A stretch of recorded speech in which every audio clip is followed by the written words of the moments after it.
coba Anda bayangkan sebuah skenario nyata di bulan Maret tahun 2026.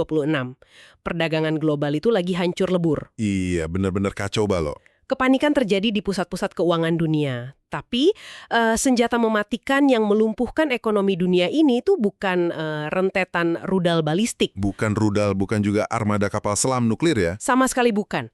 Senjatanya jauh lebih sederhana, tapi justru sangat mengancam, yaitu sebuah tagihan. Betul, sekedar tagihan. Iya, sebuah tagihan elektronik seharga $2 juta yang menuntut pembayaran secara paksa.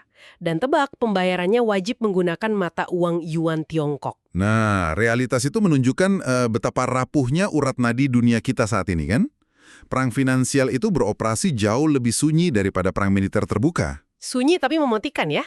Bener banget. Daya hancurnya bisa meruntuhkan sebuah negara dari dalam, menyapu bersih nilai tabungan warganya tanpa ada satu peluru pun yang ditembakkan. Wah, ngeri sih. Makanya hari ini materi sumber yang ada di meja kita sungguh luar biasa. Sangat komprehensif. Kita memegang sebuah makalah akademis disandingkan dengan dokumen executive briefing dari intelijen ekonomi. Keduanya membedah sebuah fenomena nyata yang mengejutkan, yang dinamakan yuanisasi Selat Hormuz. Fenomena yang benar-benar mengubah peta dunia. Betul.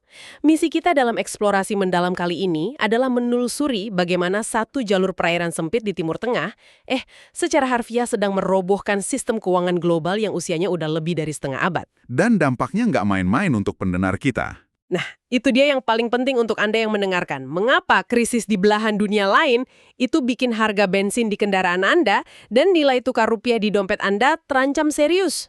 Pasti pada penasaran kan? Oke, mari kita bedah tuntas ini. Tapi sebelum kita melompat ke kekacauan total di tahun 2026, kita harus mundur sebentar. Harus lihat sejarahnya dulu ya? Iya, kita nggak akan paham mengapa runtuhnya sistem ini begitu menakutkan kalau kita nggak ngerti fondasinya di tahun 1974. Mengapa sistem moneter ini begitu krusial? Untuk memahami skala keruntuhannya, kita wajib melakukan semacam otopsi sejarah terhadap sistem masa lalu. Semuanya bermula dari Nixon Shock pada tahun 1971. Oh, yang Amerika ngelepas standar emas itu ya? Tepat. Pada saat itu, Amerika Serikat mengambil keputusan ekstrim secara sepihak untuk melepaskan nilai dolar dari standar emas. Tiba-tiba, mata uang dunia nggak punya jangkar fisik lagi. Terus krisisnya makin parah dong? Banget. Lalu datanglah pukulan fatal berikutnya, yaitu embargo minyak tahun 1973. Bayangin aja, harga minyak dunia meledak 400% cuma dalam waktu singkat. 400%? Gila? Iya, inflasi di AS tembus belasan persen, bursa saham hancur. Amerika Serikat saat itu butuh banget jangkar garu buat menyelamatkan mata uang mereka dari kehancuran absolut. Lalu, solusi dari Amerika Serikat datang dalam bentuk manuver geopolitik nih. Bukankah mereka mendatangi Arab Saudi dengan sebuah penawaran yang nggak bisa ditolak? Nah, betul sekali. Di tahun 1974, AS bikin kesepakatan rahasia yang mengubah wajah dunia. AS menjamin keamanan militer kerajaan Saudi, menjual senjata canggih untuk melindungi ladang minyak di sana. Tapi ada syaratnya kan? Tentu. Syarat utamanya sangat spesifik. 100% ekspor minyak Saudi dan kemudian perlahan diikuti oleh seluruh anggota OPEC, hanya boleh dibeli menggunakan mata uang dolar AS. Nggak ada pengecualian. Wow. Biar saya buat analoginya ya. Biar Anda yang mendengarkan bisa langsung ngebayangin betapa jeniusnya dan manipulatifnya kesepakatan ini. Silahkan, analogi itu ngebantu banget. Jadi sistem petrodollar ini tuh ibarat sebuah klub malam VIP skala global. Minyak adalah oksigen atau air minum di dalam klub itu. Anda mutlak butuh itu buat tetap hidup. Bener. Tapi pengelola klub bikin satu aturan absolut. Uang dari negara asal Anda sama sekali nggak laku di dalam. Kalau mau minum, Anda wajib menukar uang Anda dan beli koin khusus di pintu depan. Dan koin khusus itu adalah?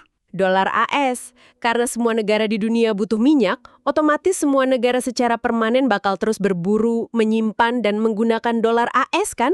Analogi yang pas banget.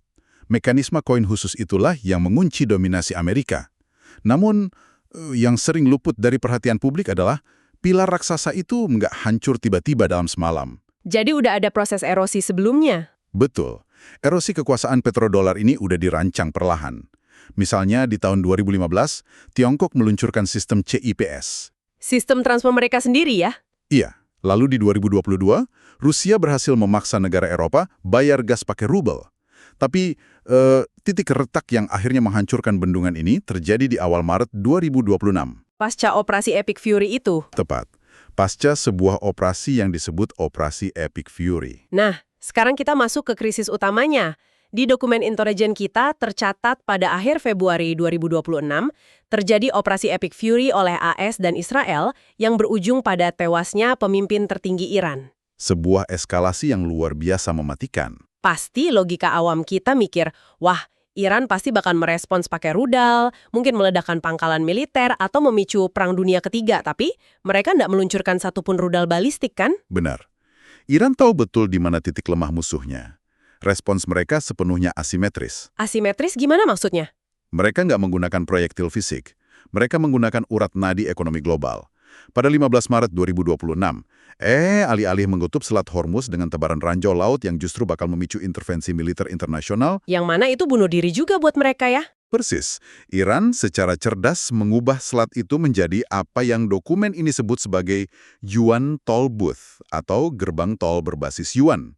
Ini langkah yang sangat penuh perhitungan. Karena Selat Hormuz itu penting banget kan? Sangat krusial.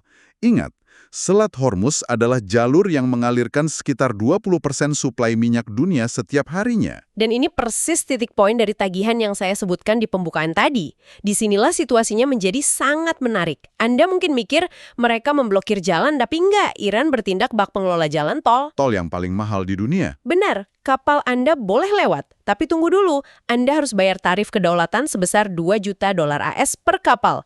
Namun yang bikin kepala pusing, mereka nggak mau nerima dolar kan? Nggak mau sama sekali. Mereka mewajibkan pembayarannya pakai yuan Congkok. Pertanyaannya gimana cara uang itu mengalir?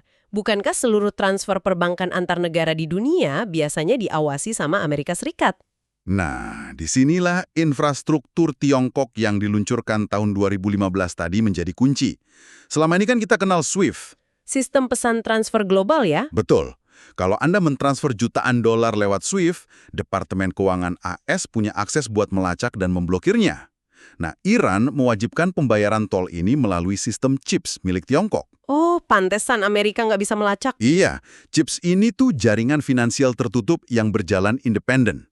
Analoginya, kalau SWIFT itu internet publik, CHIPS ini semacam jaringan intranet privat bawah tanah yang ditarik langsung ke Beijing. Jadi di luar radar AS sepenuhnya? Sepenuhnya. Otoritas Amerika Serikat nggak bisa memblokir uang yang nggak bisa mereka pantau di radar mereka sendiri. Luar biasa, jadi mereka pakai jalur alternatif bayangan. Dan mereka juga nggak memberlakukan tarif ini secara merata kan? Di dokumen disebut ada aturan sistem akses bertingkat. Dampaknya di laut gimana tuh? Iran memberlakukan diskriminasi geografis yang taktis banget. Kapal-kapal dalam kategori Tier 1, yaitu armada milik Tiongkok dan Rusia, dikasih akses prioritas tinggi. Langsung jalan tanpa hambatan ya? Betul, melenggang bebas. Sebaliknya, kapal tanker milik negara sekutu barat diklasifikasikan sebagai Tier 4. Kapal barat ini sengaja ditahan, dipersulit birokrasinya, dan harus ngapung ngantri berhari-hari. Astaga, berapa banyak yang tertahan? Bayangin ada 152 kapal raksasa tertahan lebih dari 72 jam. Wah, penundaan di laut tuh mahal banget pastinya. Sangat mahal. Ini memicu denda keterlambatan logistik atau demurrage yang menembus belasan juta dolar per kapal. Jadi udah bayar tol, rugi denda juga.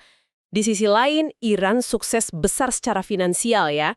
Angka di intelijen ini luar biasa. Dalam satu hari pertama, Iran meraup 1,3 miliar dolar langsung ke kas negara. Angka yang fantastis buat negara yang disangsi. Tapi tunggu, bagian yang paling kayak film mata-mata buat saya tuh soal armada kapal bayangan atau shadow fleet.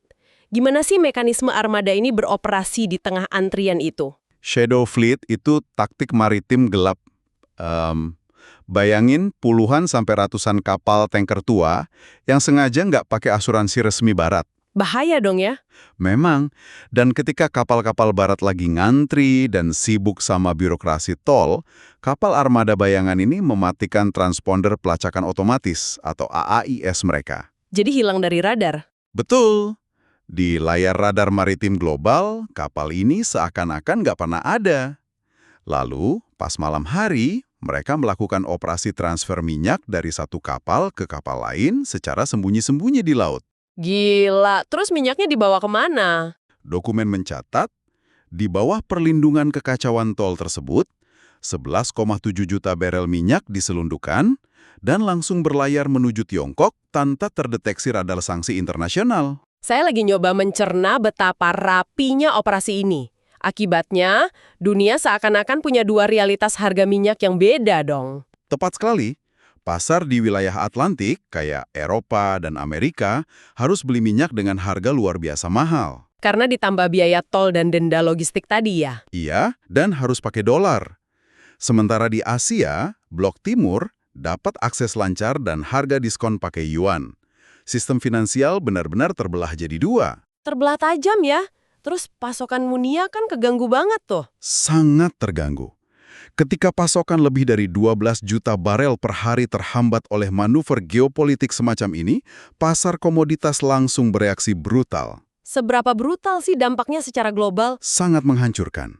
Harga minyak mentah dunia acuan Brent itu melesat tajam. Cuma dalam waktu 28 hari, harganya terbang dari sekitar $73 menjadi di atas $114 per barel. Wah, itu kenaikan lebih dari 55% dong. Benar.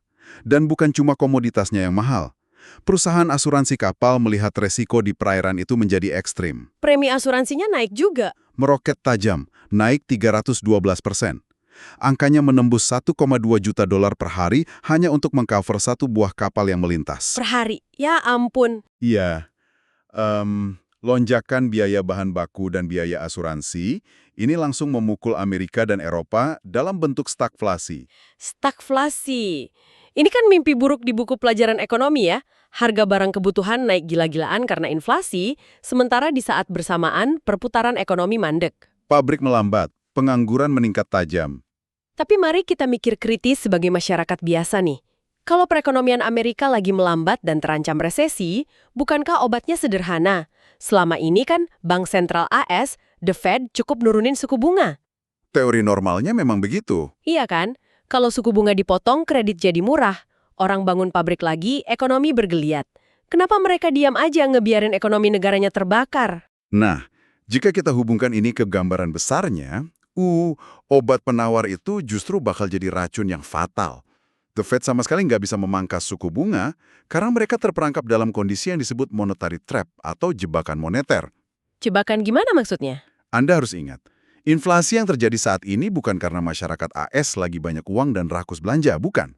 Ini murni yang dinamakan inflasi cost push atau dorongan biaya. Oh, jadi bukan karena permintaan yang tinggi? Betul. Harga roti jadi mahal bukan karena permintaannya banyak, tapi karena bensin buat truk pengantar rotinya melambung tinggi akibat blokade di Hormuz tadi. Ah, saya ngerti arahnya.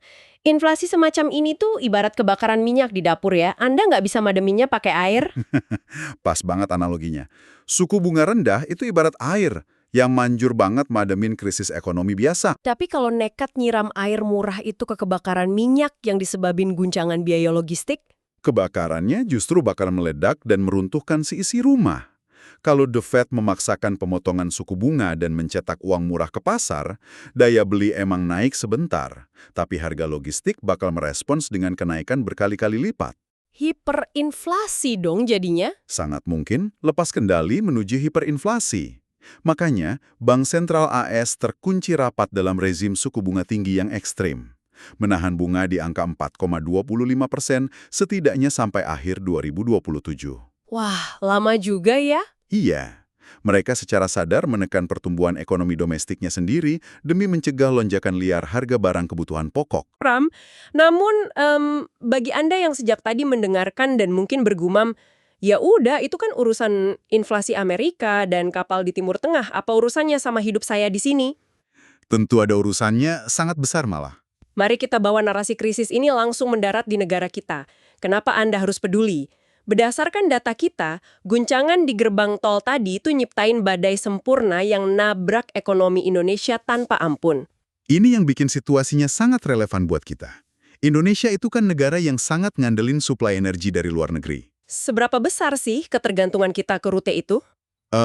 Sebanyak 20 hingga 25% impor minyak mentah Indonesia mutlak harus ngelewatin Selat Hormuz. Lumayan besar ya.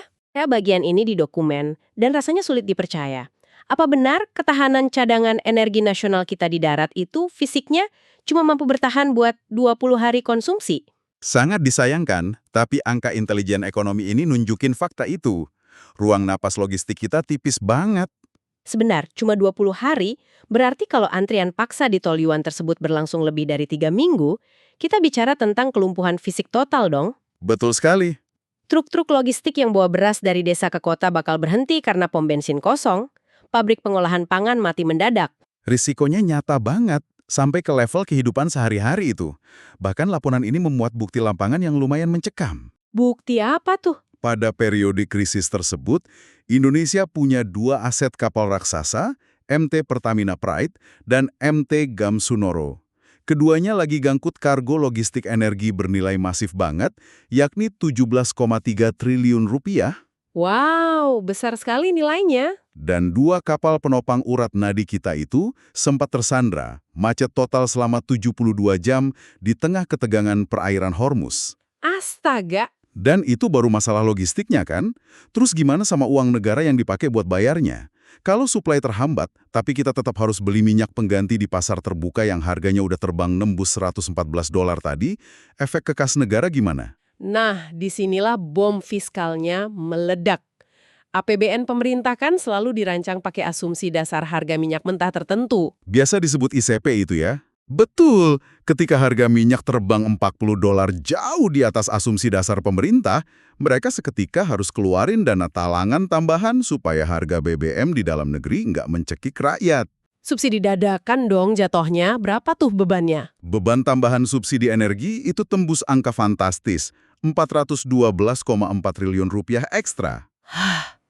400 triliun lebih? Iya, untuk nutup lubang raksasa itu, defisit APBN langsung jebol mencapai angka 5,7%. Ini jelas ngelanggar batasan aman undang-undang kita yang matok defisit maksimal cuma 3%. Jadi pemerintah harus nambal uang yang sebenarnya nggak ada. Di sisi lain, impor minyak seharga ratusan dolar itu pasti mukul mata uang kita kan? Rupiah hancur anjlok nembus level psikologis tergelap, 17.000 per dolar AS. Pasar meresponsnya emang tanpa ampun. Saya ngebayangin kepanikan di Bank Sentral. Pasti Bank Indonesia langsung terjun intervensi dong, membuang cadangan dolar buat ngerem laju kejatuhan rupiah. Betul, sebagai pertolongan pertama, BI membakar cadangan devisanya sebesar 2,8 miliar dolar cuma dalam 7 hari. 7 hari? Cepet banget abisnya. Tapi kita harus lihat realitasnya. Menggunakan cadangan devisa buat ngelawan panik global itu ibarat bank sentral ngelempar karung pasir ke pantai buat nahan tsunami. Awalnya kelihatan nahan laju ya. Iya, tapi pada akhirnya suplai karung pasir kan bakal habis. Kalau cadangan devisa terkuras total, tsunami bakal tepat nerjang dan bawa kita ke kehancuran yang setara atau lebih parah dari krisis 98. Analogi tsunami itu ngeri banget karena emang ngegambarin nggak adanya opsi pertahanan yang ideal. BI sungguh terjepit di segala arah nih. Para ekonom nyebut posisi putus asa ini sebagai impossible trilemma atau 3 pilihan mustahil buat Bank Indonesia. Coba jelasin pilihan pertamanya. Kalau opsi pertama, BI naikin suku bunga agresif demi mancing investor dolar masuk lagi, otomatis kredit bank lokal jadi mahal banget. Akibatnya industri mati pelan-pelan karena nggak sanggup nyicil utang ya. Betul, pabrik tutup, terjadi PHK massal. Opsi yang sangat menyakitkan. Lalu gimana kalau BI ambil jalan tengah? Anggaplah opsi kedua. Mereka diem aja. Biarin suku bunga tetap seperti sebelumnya, biar industri napas. Tapi mereka berhenti ngelempar karung pasir devisa tadi. Opsi ini justru bisa lebih berdarah seketika. Kenapa begitu? Karena tanpa intervensi penahan dan tanpa insentif suku bunga tinggi, modal investor asing bakal menguap, lari ke luar negeri dalam semalam. Rupiah bakal terjun bebas, nyari keseimbangan baru, diproyeksikan bisa merosot tembus 17.800 per dolar AS. 17.800. Bayangin apa yang terjadi kalau rupiah hancur ke titik itu. Seluruh produk impor mulai dari kedelai buat tempe sampai microchip buat ponsel cerdas, harganya langsung melesat naik. Memicu hiperinflasi lokal pastinya. Maju hancur lebur, mundur pun hancur lebur. Benar-benar skenario yang bikin kita pengen matiin radio terus sembunyi. Tapi tunggu, dari segala lembar gelap di dokumen ini saya nemuin satu bagian yang bikin mata terbelalak. Oh, bagian yang ngasih secerca harapan itu ya. Iya, dokumen ini sama sekali nggak menempatin Indonesia sekadar sebagai korban pasif yang nunggu belas kasihan. Ternyata, tanpa banyak disadari, kita pegang satu kartu as geopolitik yang nilainya amat sangat besar kalau kita berani mainin. Disinilah analisis strategis ngebedain mana negara reaktif dan mana yang berdaulat secara taktis. Selama ini kacamata analisis terlalu fokus ke ketakutan energi kita dikunci di Hormuz. Padahal, kita harus muter petanya 180 derajat. Bener. Kalau kita lihat kelemahan pihak lawan, kita tuh punya pengungkit raksasa yang dikenal sebagai manuver The Malacca Pivot atau poros Malacca. Mari kita komparasi angkanya supaya jelas letak kekuatan kita. Iran secara asimetris ngacoin dunia karena genggam 20% jalur minyak di Hormuz. Terlihat besar. Tapi mari kita lihat sang arsitek uangnya, yaitu Tiongkok. Pembeli utama minyaknya kan? Betul. Gimana minyak dari Timur Tengah bisa masuk ke pabrik di Tiongkok? Ternyata 80% urat nadi energi Tiongkok alias 12 juta barel per hari mutlak harus transit ngelintasin Selat Malaka. Dan siapa yang secara geografis menguasai halaman depan Selat Malaka? Kita, Indonesia. Nah, posisi silang maritim yang selama ini cuma jadi slogan, kini jadi senjata leverage komparatif terbesar kita. Dokumen ini ngasih 3 rekomendasi taktis penyelamatan buat Bank Indonesia. Apa aja tuh rekomendasinya? Pertama, hentikan ketergantungan sepihak pada dolar. Cadangan devisa nasional harus didiversifikasi radikal. Minimal dialokasikan 10% ke dalam mata uang yuan Tiongkok. Langkah yang logis ya, mengingat tatanan dunia mulai bercabang. Terus langkah operasional keduanya apa? Yang kedua ini sangat teknis. Bank Indonesia dan entitas kayak Pertamina wajib segera ngebangun integrasi server yang terkoneksi langsung dengan sistem chips Tiongkok. Bikin saluran pipa uang langsung gitu? Eksklusif buat bayar transaksi impor energi nasional yang belasan miliar dolar itu tanpa perlu nyentuh radar dolar AS sama sekali. Wow, jadi kita langsung ngebangun jembatan finansial alternatif sendiri. Dan langkah ketiganya, kalau saya nggak salah ingat, itu soal mematikan dominasi dolar dari dalam rumah sendiri, pakai skema local currency settlement. Sangat presisi, jadi nggak cuma minyak. Iya, komoditas unggulan kayak batu bara, nikel, kelapa sawit diwajibkan buat diperjualbelikan pakai mata uang lokal.